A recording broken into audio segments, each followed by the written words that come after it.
Here we consider a class of lexical items or collocations of lexical items whose grammar appears to be sensitive to either negation or negative-like elements in their environment. So there's a vast class of things of these expressions that are often called negative polarity items, and their distribution and the reasons for why they have this particular distribution is a puzzle that has long attracted the attention of linguists, in particular researchers in both linguistic semantics as well as natural language syntax. Now, what are negative polarity items and what exactly is puzzling about them? Negative polarity items are a class of that are said to live in the shade of negation, so to speak. It's either morphologically explicit negation, negative adverbial or adjective, or a negative implicature. To give just a few examples from English, take the English words ever and any. These appear in these are perfectly acceptable in sentences that contain negation. For example, if I say Kumbhakarna won't ever wake up and Kumbhakarna doesn't have any friends, they're both good sentences. But Kumbhakarna will ever wake up and Kumbhakarna has any friends are both ungrammatical sentences. Now, what is it that's puzzling about negative polarity items? So the first account of or the first description of negative polarity items that you can find in modern linguistics is the work of the syntactician Edward Klima, who noticed that there is a class of environments in which in some sense license negative polarity items. The term used by Klima was the term he used was affective.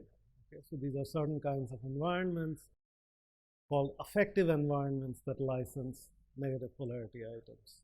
Negation is one affective item, but negation is not the only affective element.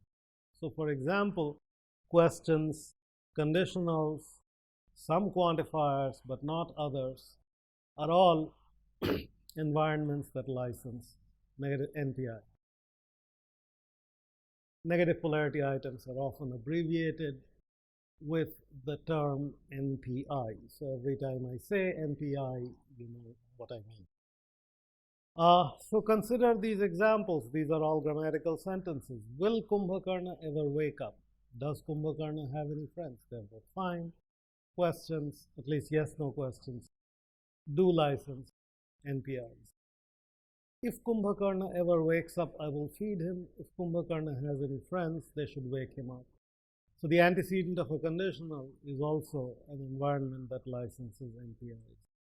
Every Rakshasa that has ever tried to wake Kumbhakarna up has failed. Every Rakshasa that has any friends does not snow. So the restriction of every is also another affective item. However, every is crucially different from some. So some Rakshasa has ever tried to wake Kumbhakarna up has failed is an ungrammatical sentence, as is some Rakshasa that has any friends does not snow, which is also an ungrammatical sentence.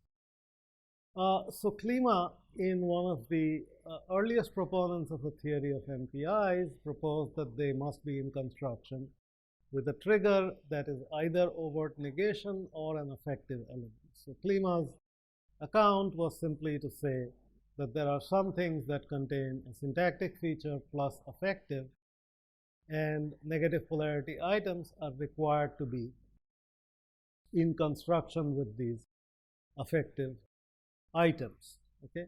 However, this doesn't have much explanatory power besides incorporating the descriptive generalization into a syntactic licensing condition. There are also some other problems that you can think about. For example, why does every license NPIs in its restriction but not in its scope? So there are some problems like.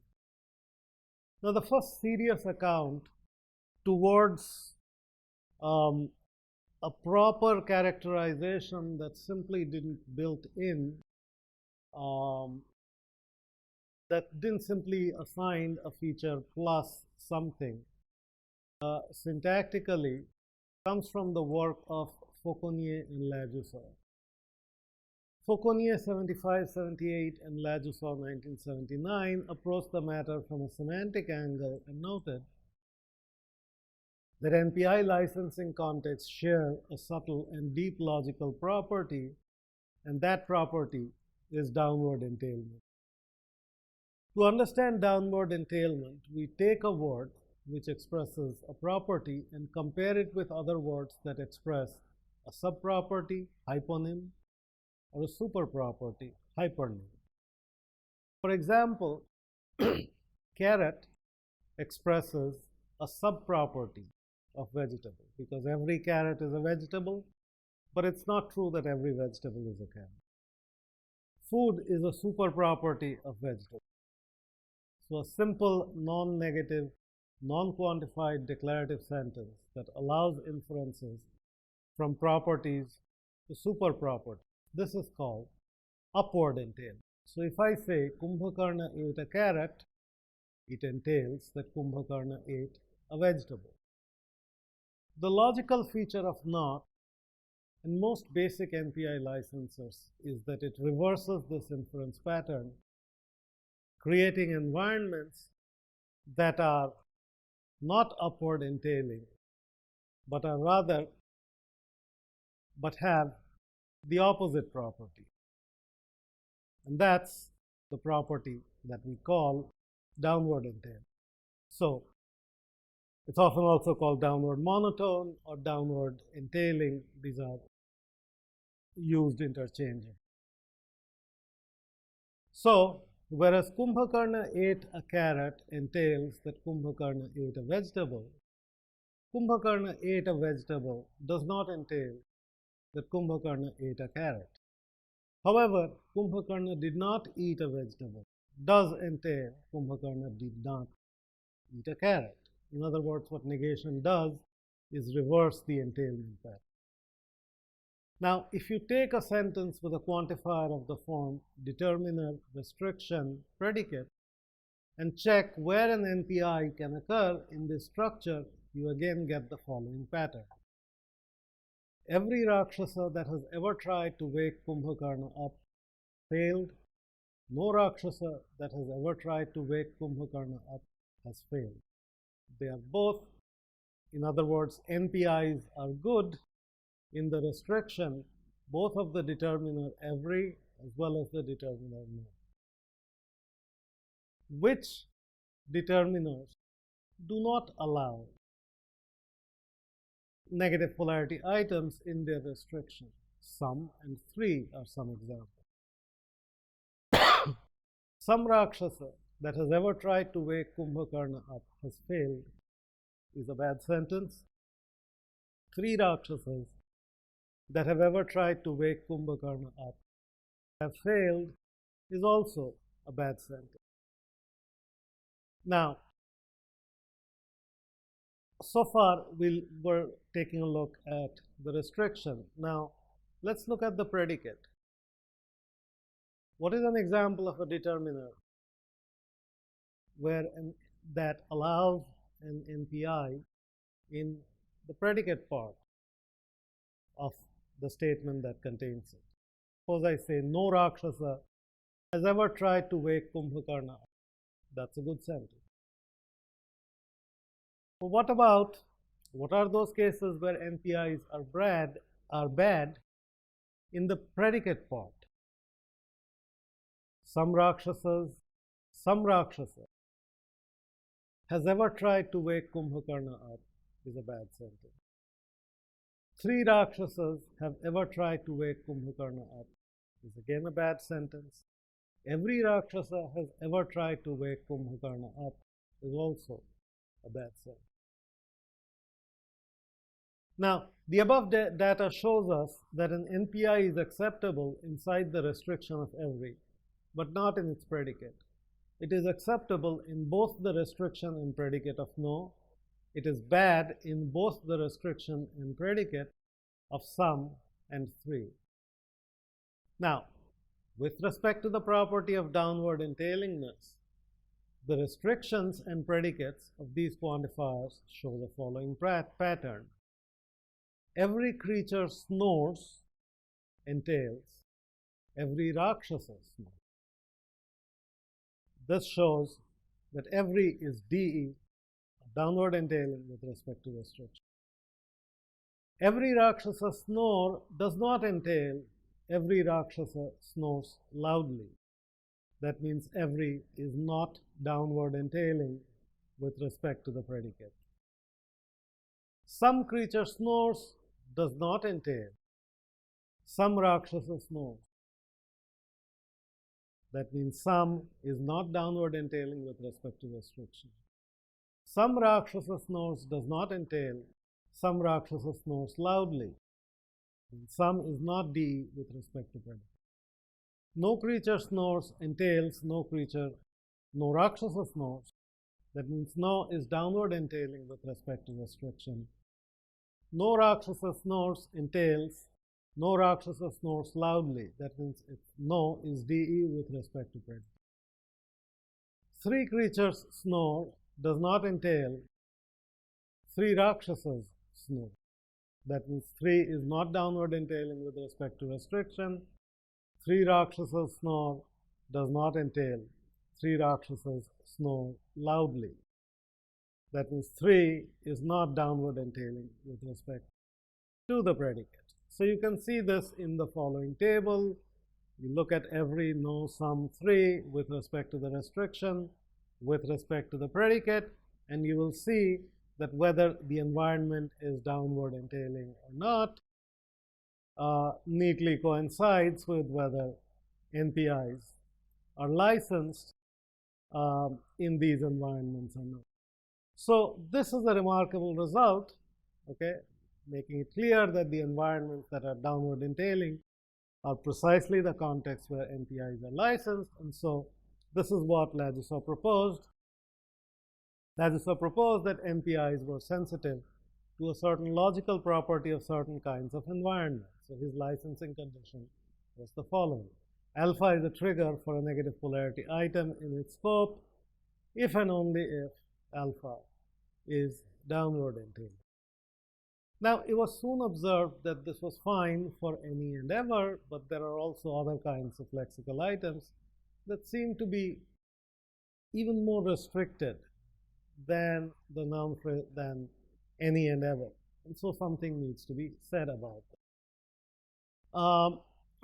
So here we come back to the work of the linguist Franz Schwarz, who observed that there are not all licensors of any and ever are alike, in the sense that there are how negative something is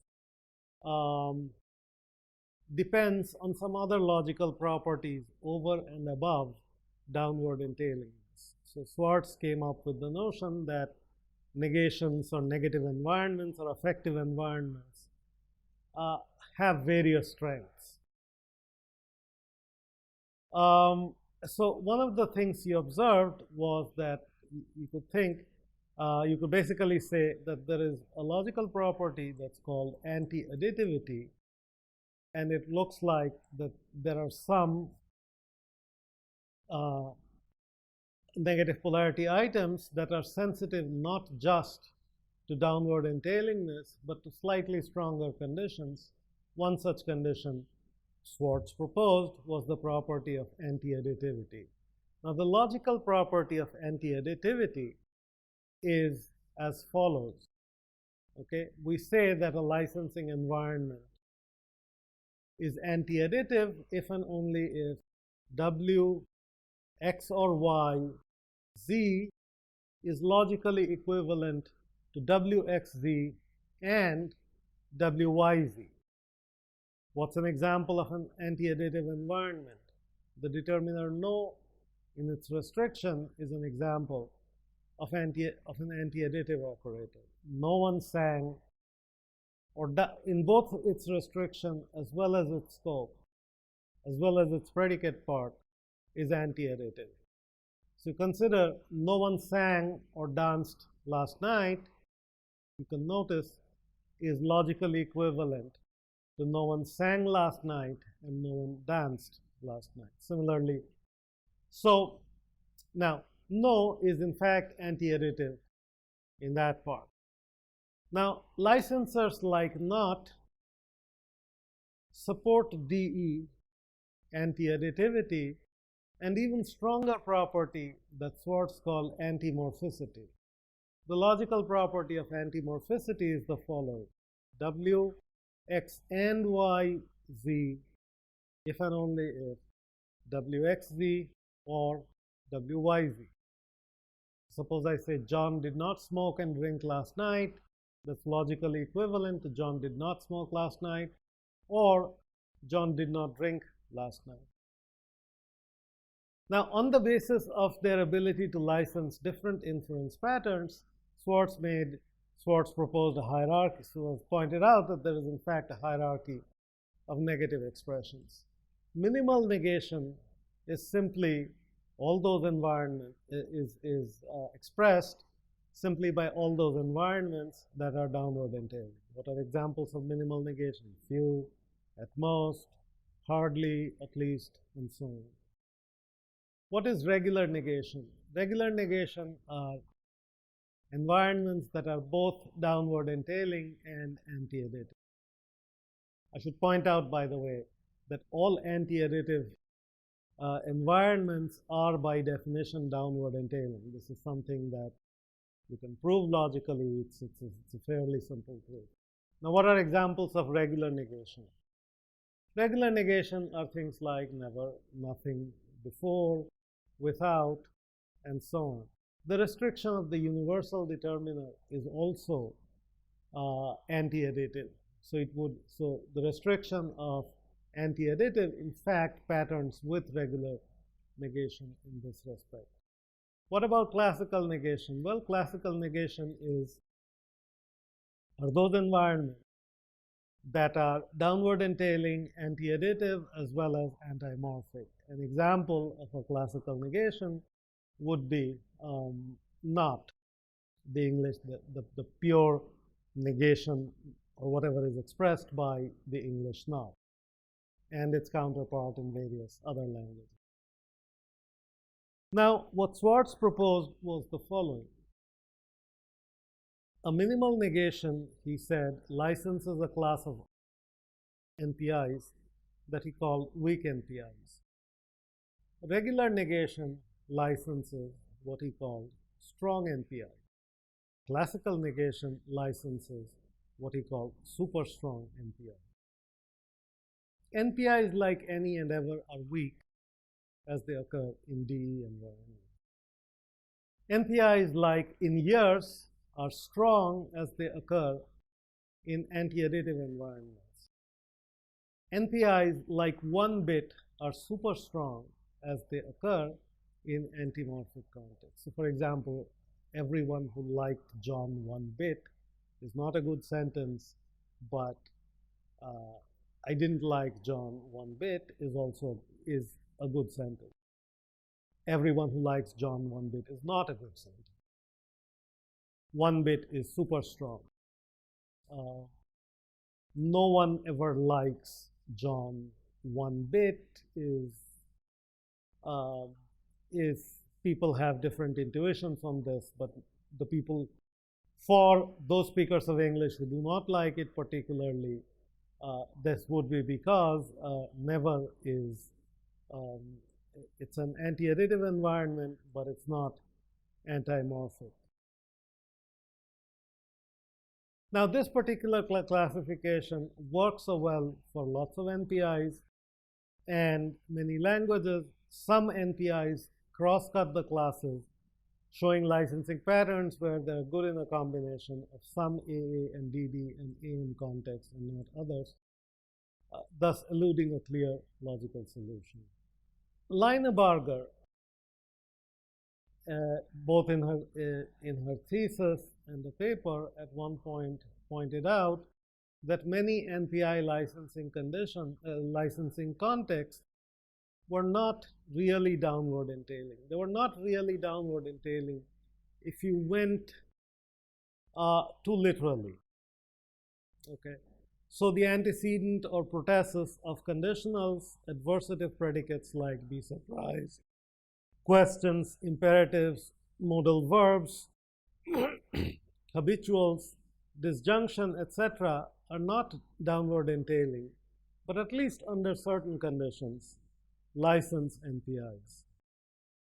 Now, she proposed a solution based on negative implicatures and pragmatics. Okay, the primary licensing mechanism for NPIs is still negation. NPIs should always be in the immediate scope in the logical form of negation. When there is no overt negation, a pragmatic derivative licensing mechanism kicks in, allowing environments that express a negative implicature through sentential negation to license an NPI. Okay, so examples of this would be the following. Kumbhakarna was surprised that there was any food left. Kumbhakarna expected that there would be no food left. So, on her account, the reason why surprise licenses NPIs is because every time you say Kumbhakarna was surprised that P, there is an implicature associated with that says Kumbhakarna expected that not P. And because not is a negative element, negative polarity items are licensed in that particular circumstance. Okay. Now, as was immediately observed when this proposal was made, this approach overgenerates.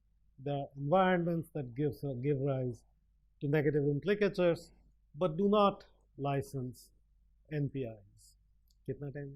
One attempt to basically plug the holes in the benchmark theory of NPI licensing by Fauconnier and Ladouceur was made by Kai von Fintel, who introduced the notion of Strawson entailment. I should also point out that the germ of the idea behind Strawson entailment already appears in an old paper by Bill Ladouceur, which he wrote in 1982 at some point, a few years after his thesis came out, where he suggested that when you're computing downward entailment, you should keep in mind certain things. Basically,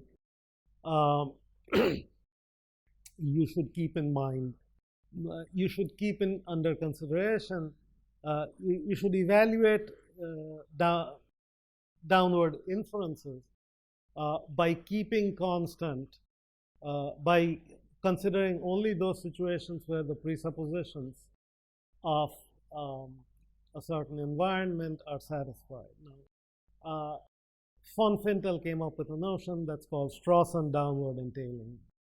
So on von Fintel's account, a function f of the type sigma tau is Strawson dE if and only if for all xy of type sigma such that x entails y and f of x is defined, fy entails f of x.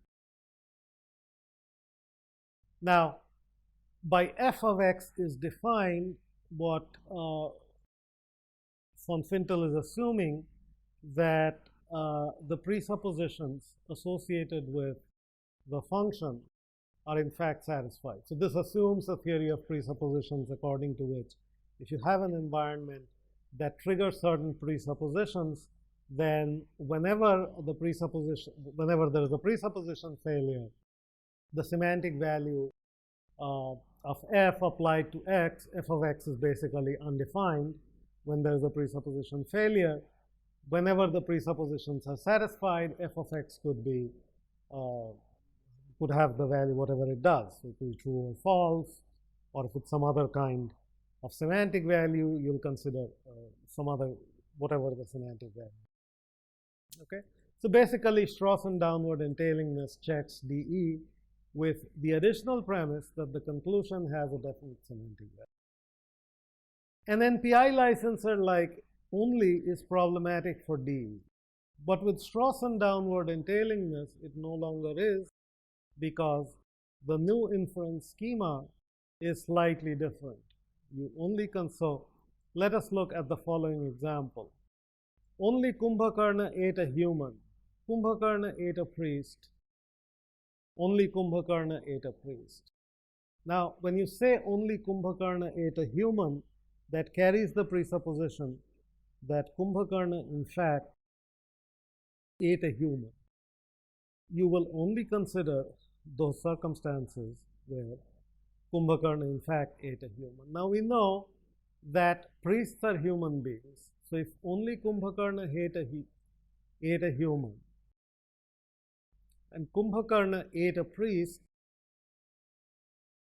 it follows that and because priests are humans and only Kumbhakarna ate a priest, it follows that only Kumbhakarna ate a priest. Now, what Strawson downward entailing does is it helps in bringing the recalcitrant cases of adversative predicates and conditionals into the fold of semantic entailment theory. The one with conditionals is a little bit more complicated, but that's what you can do.